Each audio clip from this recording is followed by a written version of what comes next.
Desde ayer, bueno, ayer anunciaba en realidad el gobierno una nueva manera de ir usando esos ahorros en dólares que tienen muchos argentinos. Se anunció como el plan de reparación histórica de los ahorros de los argentinos. Lo anunciaba ayer el ministro de Economía, Luis Caputo. Y bueno, para que nos explique qué significa esto, porque tiene varios detalles. Además, bueno, ayer se anunció también una flexibilización impositiva. Estamos en comunicación con Gerardo Alonso Schwartz, que es referente aquí en Misiones de El Hieral y de la Fundación Mediterránea. ¿Qué tal, Gerardo? ¿Cómo está? María Marta y todo el equipo, los saludamos.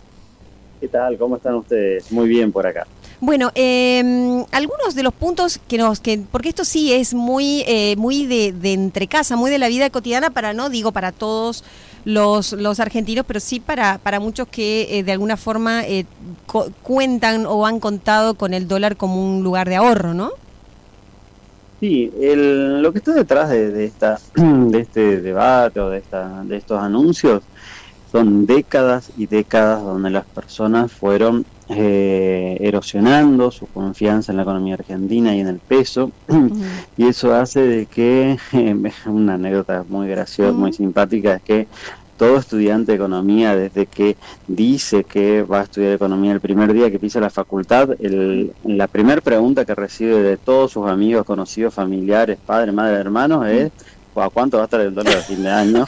Compro dólares, vendo dólares, tal cual. Sí, la primera pregunta que recibe de todos, y es la misma pregunta que recibimos de todas las personas. Y entonces, Gerardo, ¿a cuánto va a estar el dólar entonces? Ya que no.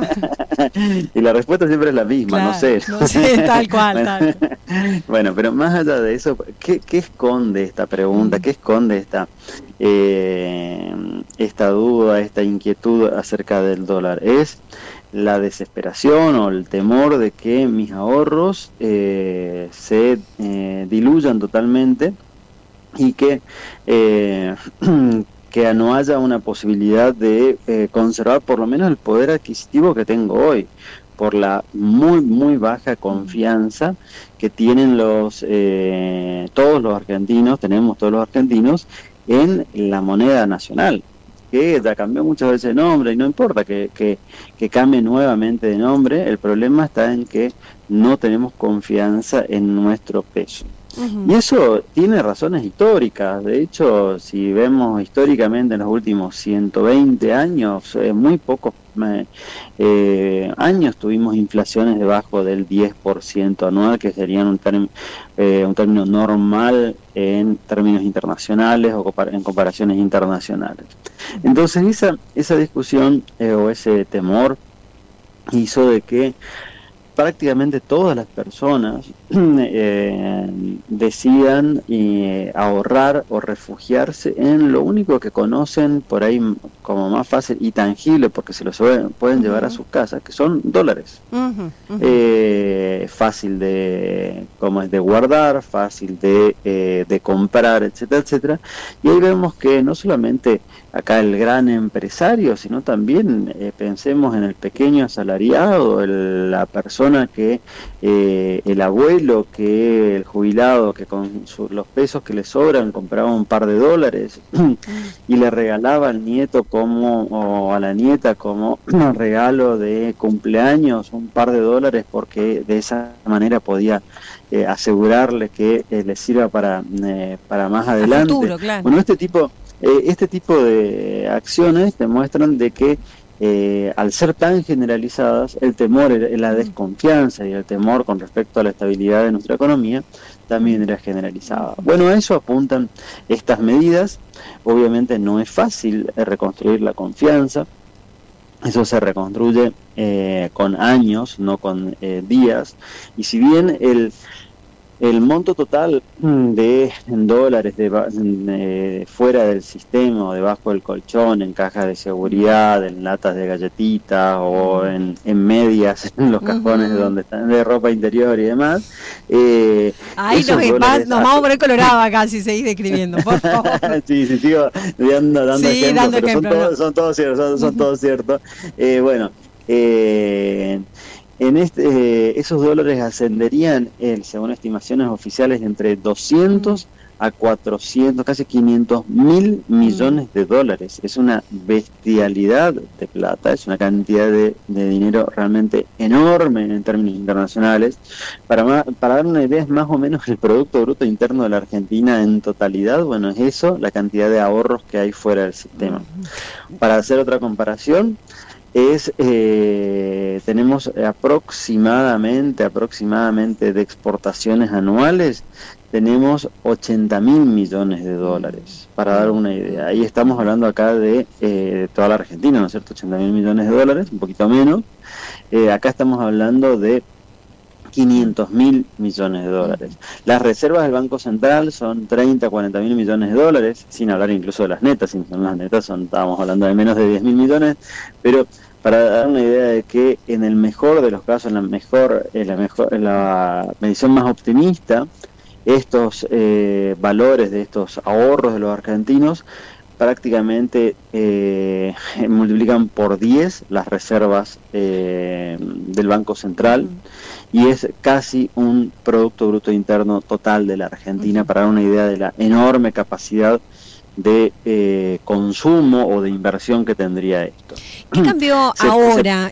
Lo que sé, porque ya se había flexibilizado, digamos, la salida del cepo, de alguna manera se había también, se había habilitado antes el blanqueo, pero ahora lo que se quita es esta obligación que tenían varios organismos de informar a ARCA, que antes era la FIP. Sí, las medidas anunciadas ayer, y que hoy se publicaron algunas, otras se van a dar a publicidad seguramente en los próximos días, tienen tres grandes grupos. En primer lugar, hay algunas instituciones que dejan de tener la obligación de informar, como los colegios de escribanos, como por las ventas de casa, que eso es muy habitual, ¿no? Por decir otro. Exactamente, los concesionarios de autos, los bancos, etcétera, de que van a tener que dejan de tener que informar una enorme cantidad de transacciones. ¿Cómo es? Eso por un lado. Por otro lado, vamos a ver que los límites para informar, sobre todo en los bancos, transacciones financieras y demás, son aumentados, se suben estos límites a, creo yo, valores mucho más razonables. Por ejemplo, para transacciones financieras recién hay que informar, o los bancos tienen que informar a la FIBA, como es el ARCA nuevo, que es lo que suplanta justamente o reemplaza a la FIP, a partir de movimiento financiero de 50 millones de pesos. 50 millones de pesos que son más o menos 45.000 dólares, para dar una idea de... Entonces estamos hablando de cifras más razonables, porque antes tenías que informar prácticamente casi todas las operaciones, y esto hacía imposible humanamente que el ARCA audite todos los movimientos financieros de todos los argentinos. Entonces, al concentrarse solamente en transacciones más grandes, creo que tiene más sentido para esto. O plazos fijos de más de 100 millones de pesos, que son poco menos de 100.000 dólares.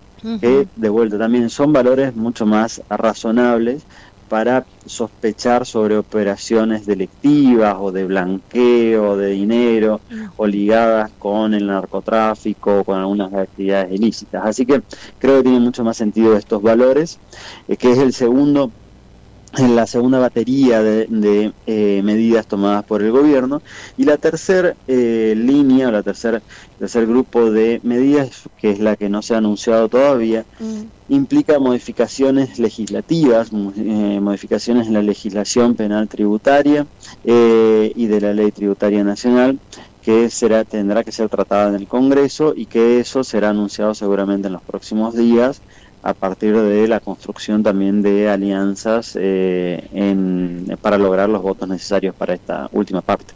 En la práctica, ¿hay algo que va a cambiar de cómo? Porque hay muchas cosas que sí han cambiado ahora con la salida del cepo respecto a la compra-venta de dólares y por ahí esta realidad que tenemos, porque además el dólar aparece muy cerca acá en la frontera, porque bueno, cualquier cosa que se haga del otro lado del río Paraná-Uruguay aparece en dólares, ¿no? Nuestra tarjeta. Y entonces esto ya se había flexibilizado, pero ahora con estas cuestiones de nuestro lado, del lado del consumidor, no vamos a ver grandes cambios. El cambio se va a ver del otro lado y en todo caso en nuestras obligaciones impositivas. Exactamente, ahí lo vamos a ver y por lo tanto también esto está vinculado a el tema de que va a ser más sencillo y lentamente vamos a ir acostumbrándonos a esta nueva situación con la cual no toda actividad es sospechosa, no tengo que, a ver, si gasto el dólar de la suerte que tengo en la billetera, tengo que ir a la FIP o tengo que hacer una declaración jurada y tengo que preguntarle al contador. No, ahora solamente movimientos muy grandes o grandes en realidad, tienen ese tipo de requisitos o mayor burocracia. La idea es ir facilitando justamente el uso de esos dólares. Entiendo que al principio la gente se va a animar más por el lado de cambiar el auto, cambiar la moto, pintar la casa, hacer pequeñas inversiones, tal vez terminar el bañito o la pieza que tengo inconclusa o planificada, etcétera, etcétera. Este tipo de pequeñas decisiones que de todas maneras es interesante por el impacto enorme que tienen en forma agregada para movilizar toda la economía. Así que lo empezaremos a ver seguramente de forma gradual, no lo vamos a ver la semana que viene, o es difícil que lo veamos mañana o el día lunes, pero lentamente entiendo que la gente se va a ir acomodando a esta nueva situación y lentamente comenzando a confiar en poder generar algunas operaciones interesantes. Se entiende que lo que el gobierno está buscando con estas medidas es que la gente utilice esos dólares que el gobierno estima que la gente tiene y no se anime a gastar por este control, ¿no? ¿Tiene alguna estimación o expectativa respecto a si esto va a reactivar la economía? Algo nos estabas diciendo recién. Sí, todavía no tenemos estimaciones, habrá que ver, primero vamos a tener que ver cuál es la letra chica de todas las medidas. Insisto que hay una parte del paquete de medidas que no fue todavía anunciado en detalle, que es la parte legislativa. Primero tenemos que ver esto.